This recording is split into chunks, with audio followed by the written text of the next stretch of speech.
দেবরাজ শাস্ত্রীর সঙ্গ পেলে সব সমস্যার সুফল মেলে। যে কোনো সমস্যার সঠিক জ্যোতিষ বিচার ও প্রতিকারের মাধ্যমে সমাধানে এক ও অনন্য মাতৃসাধক জ্যোতিষী শ্রী দেবরাজ শাস্ত্রী। তার মহাশক্তি কবজে যে কোনো সমস্যার দ্রুত সমাধান করুন। মাতৃসাধক জ্যোতিষী শ্রী দেবরাজ শাস্ত্রী। নমস্কার। প্রতিকার তো অনেক মানুষ পড়ে আছেন, হাত ভর্তি স্টোন, গলায় হাত ভর্তি কবজ, গলায় কবজ, হাতে কবজ পড়ে আছেন।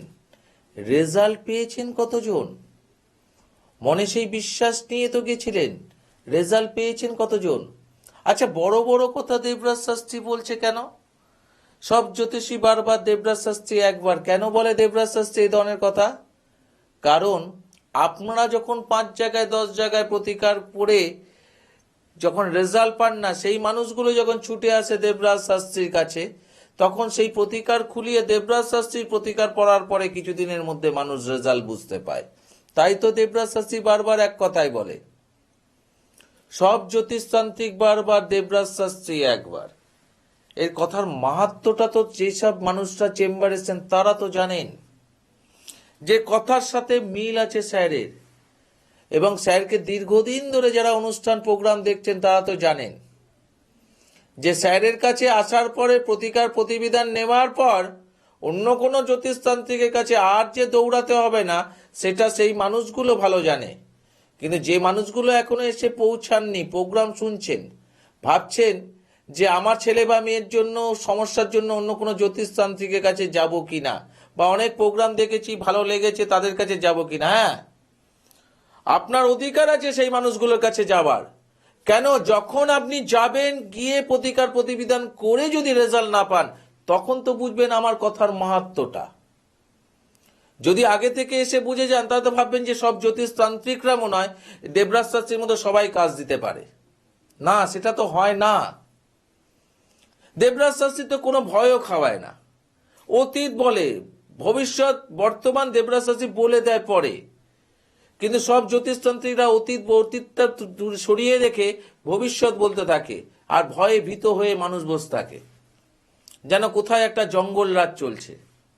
জ্যোতিষরা বলে যাচ্ছে, তান্ত্রিকরা বলে যাচ্ছে, মানুষ ভয়ভীত হয়ে গেছে, আরে এটা না করলে আমার জীবনে কিছু হবে না।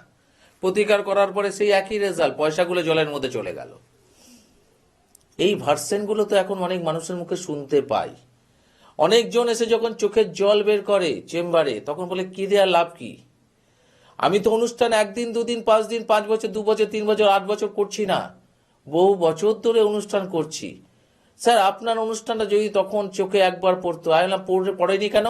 আপনার সময় তখন ভালো যায়নি, তাই আপনি আমার প্রোগ্রাম অনুষ্ঠান দেখতে পাননি। আর যখন আপনি দেখতে পেলেন, তখন কোনো না কোনো টাইমে আপনার কানেকশন সময়ের ভালো এসছে, তাই আপনি সঠিক মানুষের সন্ধান খুঁজে পেলেন। আমি বলছি না যে আমি একাই 100। আমি একটা কথা বলি, যে মানুষটি আমার কাছে আসবে সেই মানুষটিকে বিচারের দায়িত্ব যেমন আমি নিই, সেই মানুষটিকে সমস্যা মুক্ত করার জায়গাটাও আমি তৈরি করি। আমি ভয় খাইয়ে জয় করি না, আমি ভয় খাইয়ে অর্থ ইনকাম করি না। ভয় খাইয়ে কিছু মানুষের থেকে তো অর্থ উপার্জন করা যায়, কিন্তু মানুষের কান্নাকে কিন্তু হাসিতে পরিণত করা যায় না। কিন্তু আমি সেই কান্নাগুলোকে হাসিতে পরিণত করেছি। সেই মানুষগুলো দুঃখ থেকে আজকে আনন্দে পরিণত হয়েছে, যে হ্যাঁ, আমি একটা সঠিক মানুষের কাছে পৌঁছেছিলাম, তাই আমার জীবনে কাজ হয়েছে। স্যার, এরকম ধরনের প্রত্যেকটা মানুষ যদি আপনাদের কাছে যদি এইভাবে আসতো, তাহলে এতগুলো টাকা নষ্ট হতো না। আপনাদেরই বক্তব্য, আমাদের বক্তব্য নয়। অনেকেই অনেক অনুষ্ঠান দেখছেন, কিছু মানুষ তো আবার বলে যে স্যার আপনার সঙ্গে একটু কথা বলবো, তারপর জানবো। কিন্তু ফোনটা তো আমি ধরি না, ফোনটা ধরে আমার অ্যাসিস্ট্যান্টরা। আর কথা বলে কি জানবেন? মানে আপনাকে মেলাবো, পরীক্ষা দেব, তারপরে তা পরীক্ষা দেওয়ার জন্য তো একটা দিন আমার আছেই। এই 3:30 বুধবার দিন তো আমি লাইভে বসি, সেদিন ট্রাই করে নেবেন, কথা বলতে পারবেন, নিজের ভবিষ্যৎ সম্বন্ধে জানতে পারবেন। কিন্তু এই প্রোগ্রামটা তো আলোচনা ভিত্তিক অনুষ্ঠান, এখানে কিছু জানা যাবে না। আপনার সম্বন্ধ নিয়ে কিছু বলা হচ্ছে, আপনাদেরকে সচেতন করানো হচ্ছে। জ্যোতিষশাস্ত্র, তন্ত্রশাস্ত্র যে অথেন্টিক, সেই জায়গাটাকে তুলে ধরার চেষ্টা করছি। কেন? আপনার জীবনের অতীত মেলাবার ক্ষমতা একমাত্র জ্যোতিষশাস্ত্রে, তন্ত্রশাস্ত্রেই আছে। কিন্তু সেই জ্যোতিষশাস্ত্রের তন্ত্রশাস্ত্রের প্রতি সেই জ্ঞানটা তো থাকতে হবে প্রতিটা মানুষের, তাই তো তারা মেলাতে পারবে। যদি জ্ঞান না থাকে তাহলে আমি বুঝবো কি করে? আমি যুক্তি তর্কের প্রোগ্রাম করতে এখানে আসি না। আমি আপনাদেরকে সচেতন, অনেক মানুষ সচেতন হয়েছে, এখনো সচেতন হন। আমি আবারও বলছি, এখনো সচেতন হন। প্রতিকার ভুরি ভুরি পড়ে কার্যকারিতা পাওয়া যায় না। সঠিক প্রতিকার পড়লে সমস্যা মুক্ত হবানো যায়। খাতার পাতাকে পাতা লিখে গেলে ভালো রেজাল্ট পাওয়া যায় না, কিন্তু প্রশ্ন অনুযায়ী উত্তর যদি ঠিকঠাক হয় তাহলেই ভালো রেজাল্ট করা যায়। যেসব মানুষরা রেজাল্ট করে তাদের প্রশ্নটা জানা ছিল বলেই উত্তরটা ঠিকঠাক ভাবে লিখতে পেরেছে।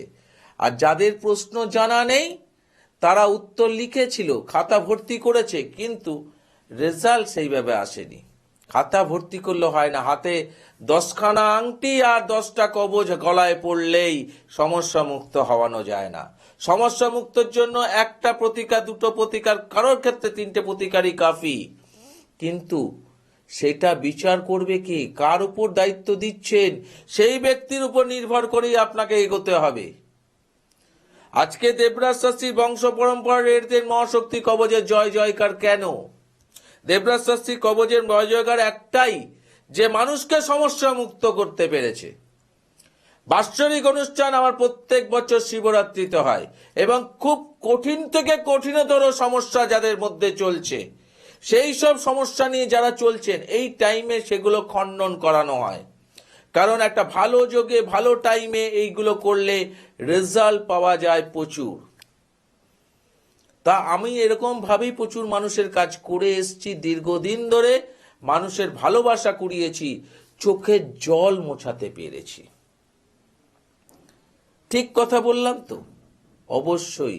যেসব মানুষরা আমার কাছে এসছেন, যারা আমার কথাগুলো শুনছেন এখন টিভির মাধ্যম দিয়ে, তারা বলছেন স্যার একদম ঠিকঠাক কথা বলছেন। কারণ আমরা স্যারের কাছে গিয়ে সেই প্রেডিকশনই পেয়েছি, আর তার প্রতিকার পরে আজকে আমি ভালো। অনেক মানুষ তো বিশ্বাস হারিয়ে গেছিল। আমার অনুষ্ঠান শোনার পর তার মনে হলো সমস্যা থেকে বেরোতে গেলে কোনো জ্যোতিষতান্ত্রিকেরই শরণাপন্ন হতে হবে। তার জন্য আমার অনুষ্ঠান দেখার পর মনে হলো যে এটাই উনি লাস্ট, আমি এনার কাছে লাস্ট বারের মতো যাব। যদি কোনোভাবে কার্যকারিতা না পাই তাহলে আর কোনোদিনও কোনো সমস্যা নিয়ে কোনো জ্যোতিষতান্ত্রিকের দ্বার হব না। আমি তখন তাকে বলেছিলাম যে এটা লাস্ট কিনা জানি না, আপনার মানসিকতা লাস্ট হতে পারে, কিন্তু আমার মনে হয় এখান থেকে আপনার বিশ্বাসের জায়গাটা শুরু হবে। উনি বললেন আমি তো জানি না, কিন্তু আপনাকে ভরসা নিয়ে এসেছেন, কিন্তু আপনি হচ্ছেন আমার জীবনের লাস্ট জ্যোতিষতান্ত্রিক। এবার আমি আমার মতো করে প্রতিকার প্রতিবিধান করার পর সেই মানুষটি যখন পরবর্তীকালে এসে বলল যে হ্যাঁ স্যার, আমি এখন অনেকটা ভালো আছি, বেশ কিছুদিনের মধ্যেই আমি আমার ফল বুঝতে পেরেছি। তখন আমি মানুষটাকে বললাম যে এই যে আপনি লাস্ট বলেছিলেন আর আমি বলেছিলাম এখান থেকে শুরু, কিসের শুরু তৈরি করলাম আপনার ভিতরে? বলল স্যার বিশ্বাসের শুরু তৈরি করলেন। অবশ্যই। কে বলে কাজ হয় না? কে বলে সমস্যা মুক্ত করানো যায় না? কর্মে যা আছে, ভাগ্যে যা আছে সেটাই আমার জীবনে ঘটবে। ভাগ্যে কি আপনার চোখ নষ্ট হবার জায়গা ছিল? চোখের পাওয়ার কমাবার জায়গা ছিল? তাহলে যদি থাকতো তাহলে চশমার ব্যবহার কেন হতো? আপনার চোখে পাওয়ার বেড়েছে, আপনি ওটাকে ভাগ্যের উপর ছাড়বেন না, আপনি সেটার জন্য রিকভারির জন্য কোনো চোখের ডাক্তারের কাছে পৌঁছাবেন। এবং চোখের ডাক্তার দেখে আপনাকে যেমন চশমার ব্যবস্থা করে দিল, যে চশমা পরে আপনি আপনার পরিষ্কার পরিচ্ছন্নভাবে লেখাগুলো পড়তে পারছেন। আপনি যদি না পড়তেন, আপনি যদি ভাগ্যের উপর ছেড়ে দিতেন যে আমার জীবনে যা হবে সেটা ভাগ্যই করবে, কিচ্ছু কেউ কিছু করতে পারে না, তাহলে আপনার চোখের পাওয়ার দীর্ঘদিন ধরে কিন্তু বাড়তে থাকতো, একটা টাইমে ঝাপসায় পরিণত হতো, চোখ নষ্ট হয়ে যেতে পারত। কথাগুলো কি বোঝাতে পারছি আপনাদেরকে? কিন্তু সঠিক মানুষের কাছে পৌঁছাতে হবে। আর সঠিক মানুষ বুঝতে গেলে, যেটা দীর্ঘদিন ধরে দেবরাজ শাস্ত্রী একইভাবে বলেছে, একমাত্র জ্যোতিষতান্ত্রিক দেবরাজ শাস্ত্রী, যিনি অতীত মেলান। তিনি তাকে বলেন, সামনে থেকে যিনি আসেন তাকে বলে যে আপনি আপনার date of birth, time of birth, place of birth দিয়েছেন, আপনি চুপ করে বসুন, আমি বলবো, আপনি মেলাবেন। কারণ আপনার জীবনে ঘটে যাওয়া জিনিস আপনাকে বলবো আপনি মেলান, তারপরে বর্তমান বলি, তারপরে ভবিষ্যৎ বলি। আর যেসব মানুষরা অতীত বলে না, সমস্যা নিয়ে এসছেন, কি সমস্যা বলুন, আপনি বলতে থাকেন, তারপরে বলে যে হ্যাঁ এই সমস্যা দেখতে পাচ্ছি আর আপনার জীবনে ভবিষ্যতে এই ঘটনা ঘটবে, তাদের কাছে গিয়ে আপনি কতটা কি কাজ পেয়েছেন বা পাবেন সেটা নিয়ে আমার ক্ষেত্রে কিন্তু জিজ্ঞাসা চিহ্ন বড়ভাবে রইল। কারণ আপনি তো জানতে পারলেন না তার কোয়ালিটি বা যে ক্ষমতাটা কতটা। একজন ডাক্তারের কাছে যেমন মানুষ পৌঁছায়, সেখানে রিপোর্টের উপর ভিত্তি করে মানুষ ডাক্তার বুঝতে পারে তার রোগটা কি হয়েছে। যখন কোনো রোগের কথা বলে তখন বলে এই টেস্ট দিয়েছি। জ্যোতিষতান্ত্রিকদের তো কোনো টেস্ট নেই, টেস্ট সেটাই যেটা যে আমার জীবনের অতীত আপনি মিলিয়ে দেখান, সে জ্যোতিষ হোক আর তান্ত্রিক হোক, মিলিয়ে দেখান। আমি মানবো আপনার ভবিষ্যতে যেগুলো বলেছে সেগুলো মানবো, কিন্তু আপনি যদি ভবিষ্যৎ দেখতে পান সেই মানুষটি অতীত দেখতে পাবে না, এটা হতে পারে? হতে পারে না। তাহলে আপনি অতীত মেলান, আমি মেলাবার পুরোটা বলছি না, কিছু তো মেলান, তাহলে তো বুঝবো। এই প্রশ্নটা যেদিন থেকে আপনারা করতে শুরু করবেন সেদিন থেকে আপনারা সঠিক মানুষের সন্ধান পাবেন, সঠিক জ্যোতিষতান্ত্রিকদের সন্ধান আপনারা পাবেন। যতদিন না আপনার মাইন্ডে এইগুলো কাজ করবে ততদিন অবধি আপনাদের ওই পয়সাগুলো জলের মতো নষ্টই হতে থাকবে বিভিন্ন জ্যোতিষানে। আর বদনাম করবেন কাদেরকে? জ্যোতিষ শাস্ত্রকে, জ্যোতিষীদের, তান্ত্রিকদের না।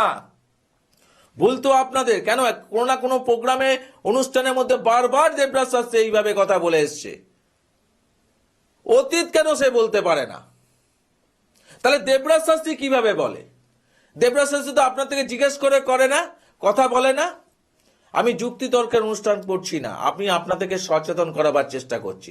যারা যে সমস্যা নিয়ে এসছেন সেই সমস্যার সমাধানটা যাতে সঠিকভাবে করাতে পারি বা করাতে পারেন অন্য কোথাও গিয়ে, তারই ব্যবস্থাটা আপনাদেরকে বোঝানো হচ্ছে। আবেগে, ভরসায়, ভয়ে চলে জীবনের সাকসেসফুল লাইফ লিড করা যায় না।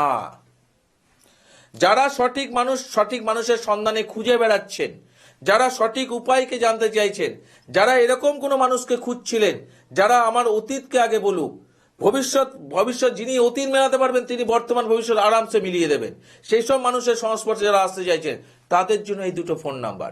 কোথায় পাবেন? কলকাতার বুকে একটাই চেম্বার, রাসবিহারীতে।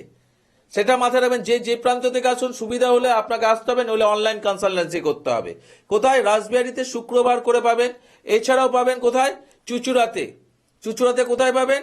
চুচুড়াতে পাবেন শনিবার ও রবিবার সকাল 10টা থেকে 10:30, 10টা থেকে 12টা অবধি। আর এছাড়াও আপনারা কোথায় পাবেন? মাসে একবার কৃষ্ণনগর, মাসে একবার দুর্গাপুর, মাসে একবার বর্ধমান। আর যারা দূর দূরান্ত থেকে অনুষ্ঠান দেখছেন, দেবরাজের সঙ্গে একটু কথা বলতে চাইছি এই মুহূর্তে যেতে পারছে, তাদের জন্য অনলাইন কনসালটেন্সি আছে। অনলাইন কনসালটেন্সি একই প্রেডিকশন, একইভাবে পাবেন। দেবরাজ শাস্ত্রী কাউকে আজ পর্যন্ত জিজ্ঞাসা করেনি কি সমস্যা নিয়ে এসছে। সমস্যার কথা বলবো দেবরাজ শাস্ত্রী, মেলাবেন এবং সমস্যা মুক্ত করার দায়িত্ব আমাকে দেবেন। আর রেজাল্ট নিজের পাবেন হাতে নাতে। কারণ আজ পর্যন্ত সেইভাবে মানুষ খুঁজে পায়নি যে দেবরাজ শাস্ত্রীর কাছে এসছে, কার্যকারিতা সেইভাবে পায়নি। কারোর ক্ষেত্রে একটু আগে হয়েছে, কারোর ক্ষেত্রে দেরি হয়েছে, কিন্তু কার্যকারিতা প্রত্যেকটা মানুষকেই পেতে হবে।